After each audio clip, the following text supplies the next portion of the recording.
It all began beneath the unforgiving summer sun of 490 years before the Common Era, when the winds of empire swept westward across the Aegean Sea. The Persian Empire, led by the formidable King Darius I, had grown restless. His pride wounded by the support Athens and other Greek city-states had offered to a rebellion in Ionia, Darius did not forget. Revenge would not come in whispers. It would come with sails, swords, and fire. His answer was swift. A military campaign launched across the sea, aimed at punishing the Greeks and cementing Persian control. Commanded by General Datis, a seasoned and ruthless strategist, the Persian forces landed on the shores of Marathon Bay, just 40 kilometers from the heart of Athens. The message was clear. This was no raid. This was a warning carved in steel. The Athenians, though vastly outnumbered, did not flinch. They rallied a force of approximately 10,000 hoplites, citizen soldiers armed with bronze armor, long spears, and round shields. Joining them were the warriors of Plataea, a small city that stood beside Athens despite the overwhelming odds. The Persian army, according to ancient sources, may have numbered as many as 30,000. They came prepared with a terrifying mix of archers and light infantry, but above all, with their most dangerous weapon, the cavalry. Swift, brutal, and designed to crush weaker formations under hooves and chaos, the Persian cavalry was the nightmare of every land army forced to meet them on open ground. And yet, the Athenians stood. Here, at Marathon, the ideals of a rising democracy clashed with the disciplined machinery of one of the greatest empires the world had ever known. The field was not just soil, it was a symbol. It was here that men would decide not only the fate of Athens, but whether free citizens could stand against tyranny. It was more than a battle. It was a message written in blood and courage at the very edge of the known world. In the shadow of the approaching storm, the fate of Athens hung not on numbers nor weapons, but on the fragile thread of human choice. 10 generals, called strategoi, gathered in tense debate, each with equal authority, each representing a different tribe of the Athenian people. Around them echoed the footsteps of soldiers sharpening blades, the restless murmur of a city that had never faced such a threat alone. The question was simple, yet paralyzing. Wait for reinforcements and risk being overrun, or strike first, while the enemy still gathered their full strength on the plains of Marathon. The vote split evenly, 5-5. The room thickened with silence, the kind that presses on the lungs and stretches time into a slow, breathless coil. All eyes turned to one man, Callimachus, the polemarch, whose duty was ceremonial until now. As the tiebreaker, his word would tip the scale between caution and boldness, and Callimachus chose action. He cast his vote for battle. The decision sparked movement like lightning. 4 generals immediately surrendered their command to one man, Miltiades. A veteran of war, Miltiades had once fought alongside the Persians, and he knew them, not just their formations, but their pride, their weaknesses, their patterns. With full control, he began planning an assault that would defy the logic of the time. A dawn offensive by a smaller, heavily armored force against a numerically superior empire. But he knew that Athens could not stand entirely alone. A runner was dispatched, a name that would echo through centuries, Pheidippides, tasked with racing across mountains and valleys to the city of Sparta, nearly 240 kilometers away. He arrived breathless, bearing the plea of a city on the brink. And Sparta said no. Their sacred festival, the Carneia, forbade them from marching to war until the next full moon. Time, like the sea, refused to wait. With no help coming, Miltiades faced the impossible. Strike now or lose everything. And so, as the first light crept across the hills of Marathon, he chose to make history before history swallowed them whole. The battlefield at Marathon was no ordinary stretch of land. It was a canvas shaped by nature itself, a narrow passage where the sea kissed the earth and the hills stood like silent sentinels watching over destiny. To the east, the waters of the Aegean stretched out toward the Persian fleet, anchored and waiting.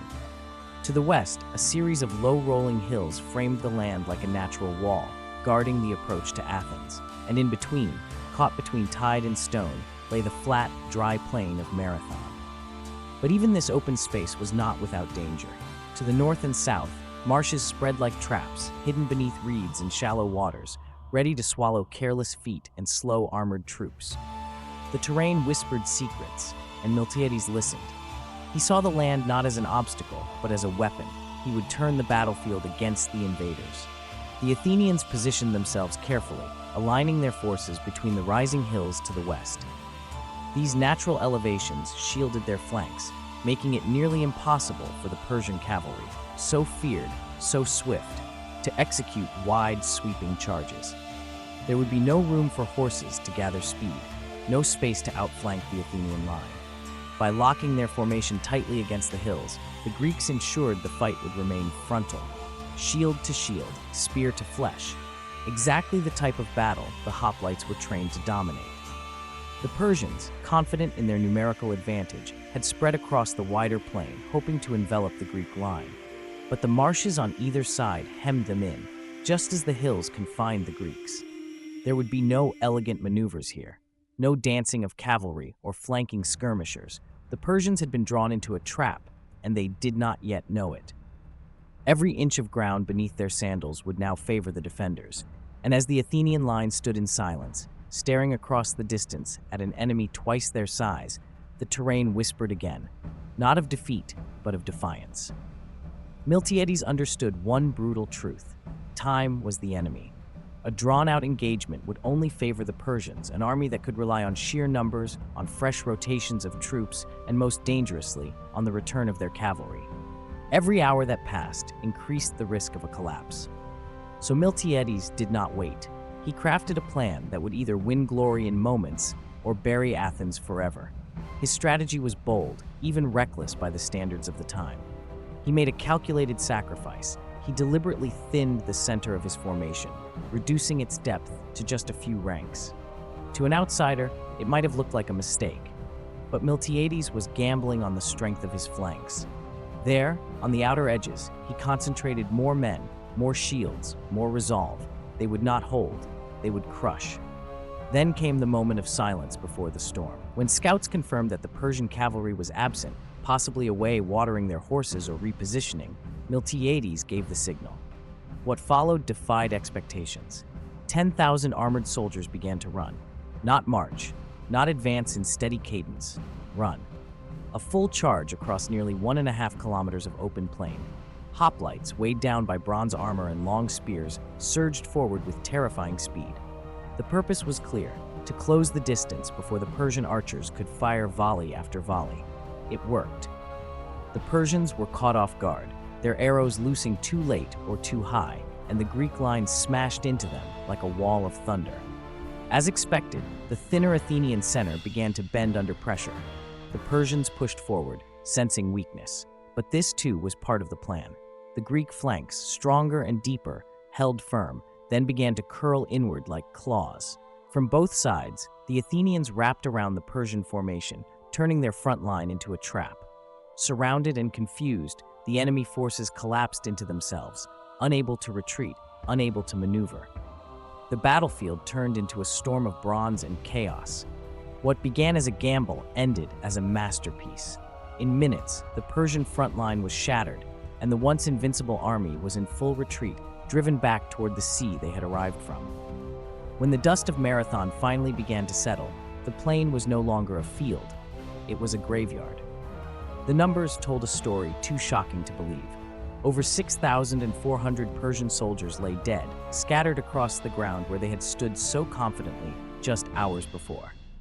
In contrast, the Athenian casualties were astonishingly low. Only 192 men had fallen, along with 11 from the allied city of Plataea. For every Athenian life lost, dozens of invaders had perished. This was not merely a victory, it was a triumph carved into the very foundations of Athens' identity. And yet, the battle was not over. The danger had not passed. As the surviving Persians scrambled back to their ships, desperate to retreat, rumors began to spread. The fleet, instead of fleeing back to Asia, might attempt a second strike, this time by sea, targeting the city of Athens itself while its defenders were still away. Miltiades, ever vigilant, wasted no time. He ordered his exhausted soldiers to march, no, to run, back to the city.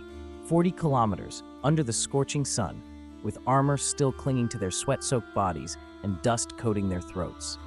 There was no rest, no celebration, only urgency. And they made it. When the Persian fleet finally appeared on the Athenian coastline, prepared for an easy landing, they were met with the same line of shields that had shattered them at Marathon. The message was clear: Athens would not fall today. Not from the sea, not from within, and not under the shadow of any empire. More than just a tactical victory, Marathon had revealed a deeper truth. The heavily armored Greek hoplite, trained, disciplined, and fighting for home, could outmatch the lightly equipped Persian infantry. It shattered the myth of Persian invincibility and planted the seed of confidence across the Greek world. These were not professional soldiers fighting for pay or conquest. These were citizens, farmers, craftsmen, men who returned home from battle not to glory, but to olive groves and families. And yet, they had stood against one of the greatest empires the world had ever known. And won, long after the cries of battle had faded and the bodies were buried beneath the soil of Marathon, the Athenians began the second, quieter chapter of their triumph: remembrance. For them, the victory was not just a military success. It was a sacred moment, one that had to be honored, ritualized, and carved into memory for generations yet unborn. On the very field where their comrades had fallen, the Athenians raised burial mounds, sacred tombs known as tumuli, to house the remains of their dead. Unlike ordinary war graves, these were placed where the men had fought and died, as if the land itself had become part of their legacy. One such mound stood tall, housing the 192 fallen Athenian warriors, not scattered among their tribes, but united in death as they had been in battle. Near it, a separate resting place was built for the warriors of Plataea, who had come to Athens' aid despite their small numbers. Their names were inscribed in stone, immortalized not in silence, but in glory. But remembrance did not end at the edge of the battlefield. In the heart of the city, new traditions were born. An annual sacrifice was decreed. 500 goats would be offered each year to Artemis Agraterra, goddess of the wild and of battle, in thanks for divine favor at Marathon. Her temple, overlooking the banks of the Ilissos River, became a place where citizens gathered, not to mourn, but to reflect on what it meant to stand for something greater than fear. Statues were erected in Delphi and on the sacred rock of the Acropolis, not just of gods, but of men. Heroes like Callimachus, the polemarch who cast the deciding vote to attack, were remembered in marble, their forms captured mid-stride, mid-command, as if even in death, they remained guardians of the polis. Through painting, sculpture, and epic poetry, the story of Marathon became more than history. It became myth, a tale told in the glow of firelight, passed from elder to youth, a symbol of what Athens could be when it stood united. Marathon was no longer just a battle. It was an idea, a legacy, a mirror reflecting the soul of a city that dared to believe courage could outshine empire. Marathon did more than repel an invasion. It reshaped the very identity of a civilization. In the wake of victory, the Greek world stood a little taller. The once fragile alliances between city-states were now strengthened by shared blood and purpose. And at the center of this rising tide stood Athens, no longer just a city among many, but a symbol of defiance, resilience, and rising power. Marathon had proven that a citizen army, a force made not of slaves or mercenaries, but of free men fighting for their homes, could defeat a vast imperial war machine. This triumph validated the Athenian experiment with democracy, where decisions were made by the people and defended by the people. It sent a message far beyond the battlefield, that freedom, when united with courage and conviction, could shape the fate of nations. Culturally, Marathon became legend. Playwrights, poets, and sculptors wove its echoes into the fabric of Greek identity.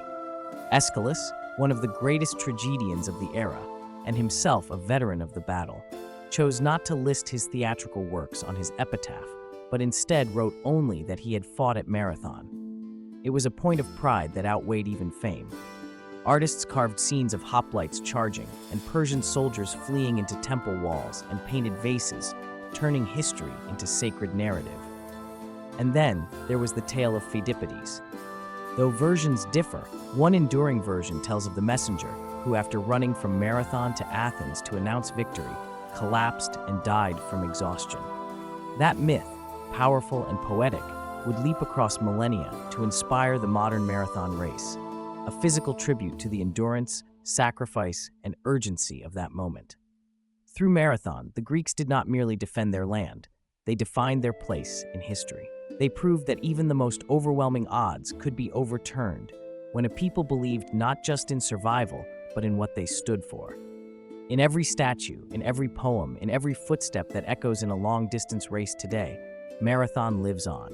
Not just as a battle, but as a turning point where ideals triumphed over empire, and a city dared to imagine itself eternal.